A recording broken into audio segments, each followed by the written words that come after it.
there, folks. So in today's video, I'm going to share with you our next activity, which has to do with some items found in nature, specifically stones and sand. And there are different artists out there who have used objects found in nature to create a plethora of different kinds of artwork. One of the most famous that has made in different artworks in nature as installations is Andy Goldsworth. He has created some really beautiful pieces, some that express how things are worn over time with just natural processes, rain, cold, snow, things like that. Today, we're going to use some different materials. We're going to use a piece of linoleum. We're going to use some rocks, some glue, and some sand. So everyone is going to get a piece of linoleum that looks like this, and I've put my name in big letters on the back, so folks working in class, we know exactly whose are whose. If you're working remotely, you're going to get a piece of this. It's already been painted black for you. Folks that were in class, they went ahead and painted their own piece. And you can select a variety of stones. So these were the stones that I selected. And specifically, I was thinking in terms of pattern and shape. Now, in our last project, we used pattern and we used shape, but more geometric shapes. These shapes are organic. They're made in nature and they don't have a specific name. So I was looking in terms of, like I said, shape and color, and how I was going to arrange these stones in some way that made sense to me with what I was trying to create. Now, you might have your stones right up against each other. You may have more than me. It's kind of up to you. And then I thought, well, we've got these nice red ones, and what would happen if I kind of put them in between? And then I kind of liked the roundness of some of these white stones. So you kind of arrange them in a way that you like. And then when you're ready, you're going to go ahead and use some regular Elmer's glue. And I would say use a pretty generous amount of glue.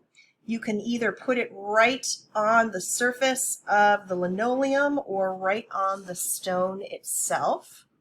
And you can see that I've got a glue that's seeping out from underneath. That's okay. That's not a problem at all. So I'm going to go ahead and put glue on each of these stones. And then once I've got glue on all my stones, I need to think about where I'm going to put additional glue so I can put my sand on. And it's kind of funny because, you know, it's a decision that you feel like, oh, well, you know, sand goes everywhere. And that's true. It totally does. It goes and gets everywhere. Hopefully at some point in your life you've ever been to a lake or a beach and you've had a chance to experience that for yourself. There's nothing like it, going to a watery place. I love beach combing. That's something that I enjoy tremendously. It's a lot of fun. At the ocean, you can find beach glass, really beautiful colored stones depending on where you go. Very cool. So kind of set your stones where you'd like them to be. And I think I'm happy with this arrangement. So now what I'm going to do is I'm actually going to lay in extra glue. Now, probably when you're in elementary school, you may have had your teacher that says, don't use too much glue. But for this project, it's okay. And I think what I'm going to do is I'm going to put extra around my stones in here. So you can see I've got a really good pool that I'm making here. And I'm actually going to have some of this come on out from the stones. And this is going to be the part that is going to catch the sand.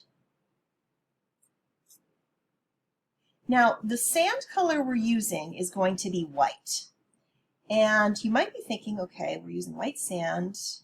Doesn't sound super interesting, but we're using white sand for a reason.